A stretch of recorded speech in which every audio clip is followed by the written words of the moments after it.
Delo nagkainitan sa social media ni Badang at Jonas versus Badang, mas uminit lalo ang tensyon.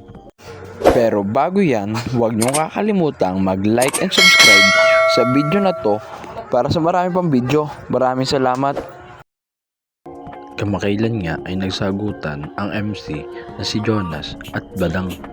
At hanggang ngayon ay hindi pa rin tumitigil ang tensyon ng dalawa sa social media. At tila nagpapalitan pa rin sila ng mga post sa Facebook. At kahit nga sa live ni Jonas habang nagtitinda ng damit ay nagsalita na tungkol sa issue. At habang si Badang ay relax lang at chill lang daw siya tungkol sa mga issue.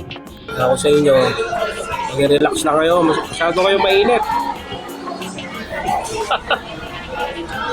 Ako nagre-relax lang.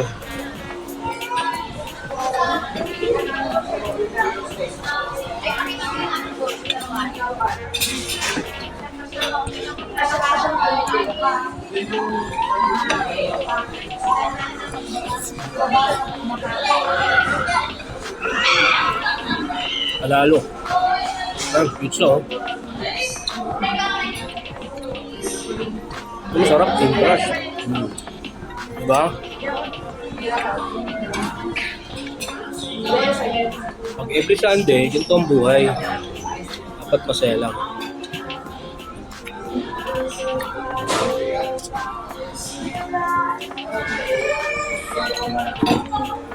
Huwag kayong iyak ng iyak sa social media. Sarap mabuhay.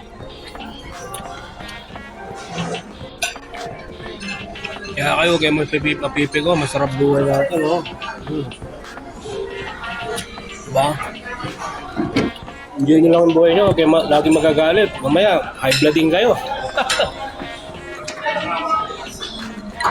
Tandaan nyo si Tito ba lang, kalma lang. Hindi masyado yun, no?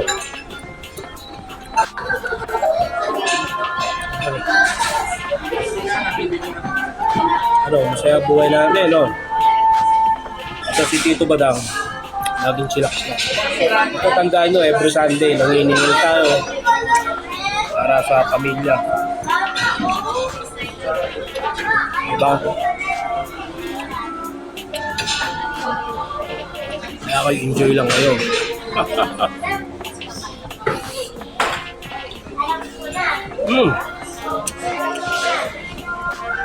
Pag ako naniningil every Sunday, kahit pa paano kung kapal, every Sunday yun. Yung sa silo lang. Kaya yung mga haters ko dyan, limit na lang kayo. Lagi masarap kumain. Nyo ba? Sige, total, nandito na rin naman tayo. Alam nyo ba, sa battle lang naman ako balagbag, mga pare. Hindi ako nagre-rebat sa Facebook. Bakit? Balagbag lang ako sa battle, mga bossing ko, alam nyo yan. Sa Facebook po, kinang masayahin tao ako, hindi ako umiiyak sa Facebook. Pero si Tito Badang kasi natin, wala yan. Totoo lang, di naman talaga ako nakikipag-away sa Facebook, alam nyo naman yan, mga pare ko.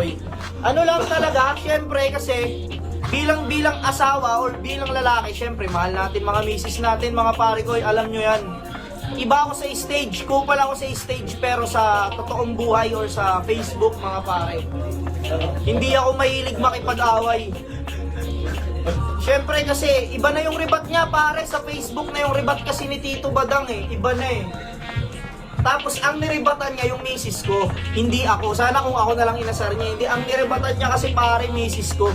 Siyempre bilang lalaki, putang di naman natin pwedeng papayagang babastusin na lang yung ano natin, di ba? Wala kasi hindi ko alam sa ibang tao bakit sila nagagalit dahil alam nyo naman bilang lalaki, mahal na mahal ko asawa ko, siyempre. Hindi tayo papayag na puta. Kung sa battle nila ginagawa yung, kita nyo naman wala akong reaksyon, mga pare, nagre-rebat ako sa battle. Diba? Isipin yun, sa battle nagre-rebat ako. Pero sa Facebook, wala akong nirebatan. Buki ng ina, wala akong nirebatan. Nakabattle ko sa Facebook, mga boss. Ano masasabi mo kay Badang? Si Tito Badang naman kasi natin, nagpapanggap lang yan. Matalino talaga yan. Oo, kumbaga nilalaro niya lang yung mga tao sa sockmate.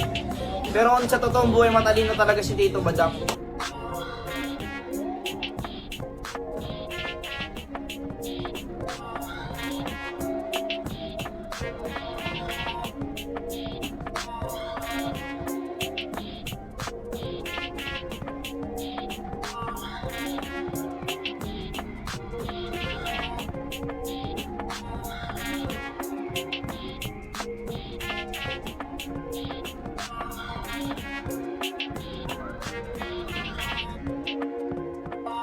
sa kabilang balita naman, Delo at Badang nagkaaway na din.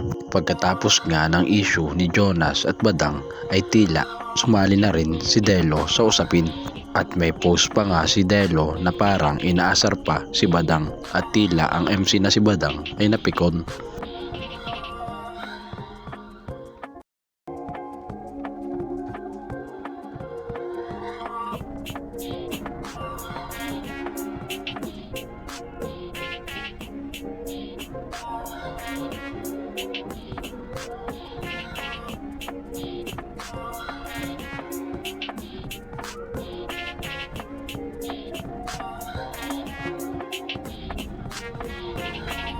Kaninang umaga, mga alas 7, no? Gulat din ako. Umepal tong si Dilulu. Itong si Delo, ewan ko pa rito, ano ba trip na ito? Baka trip na trip ako na itong kupalin, ano? Wala naman akong ginagawa sa kanya. Actually, wala akong atraso dyan, wala kaming shit dyan. Nakaraan pa yan, bago pa kami maglaban ni Condolings, eh. Diba, tinitira na ako, eh. Hindi ko rin alam, hindi ko lang tinira yan, eh, kasi baka pumutok siya, diba? Wala. Actually, wala talaga akong hate sa taong yan. Hindi ko lang talaga maintindihan bakit siya ganyan. Ngayon, nag-post siya ng ganon na about sa akin, ano. Tapos, sumagot lang ako. Sagot ko, ako pa masama. Di ba? Yung mga haters talaga na, at least ganyan. Malaki kinikita. Anong pakialam ko sa kinikita nyo? Kumikita rin naman ako kahit nandito sa bahay. Pag-iisip ko, nandito na ako. Tsaka wala akong pakialam kung ano trip nyo sa buhay nyo. Huwag nyo lang idadamay pa kayo. Kasi kayo, hindi ko kayo dinadamay kahit kailan. O katulad nyan, di ba, nagka-issue kay Condolings. Asawa na. Ngayon, issue ko yun. Ngayon, kung magka-problema ako, problema ko doon. Pero ikaw, delululo, problema mo sa akin, no? Kasi wala akong shit sa'yo. Di ba, nakikisaw-saw ka, gumagawa ka ng sarili mong issue para mabanggit ka, gusto mo lang pala ipakita yung ID mo sa akin sa California. Eh di sana, sinend mo na lang. wala naman akong ano sa'yo, wala naman akong shit, at wala rin naman akong pakialam sa'yo kung anong buhay mo dyan, di ba?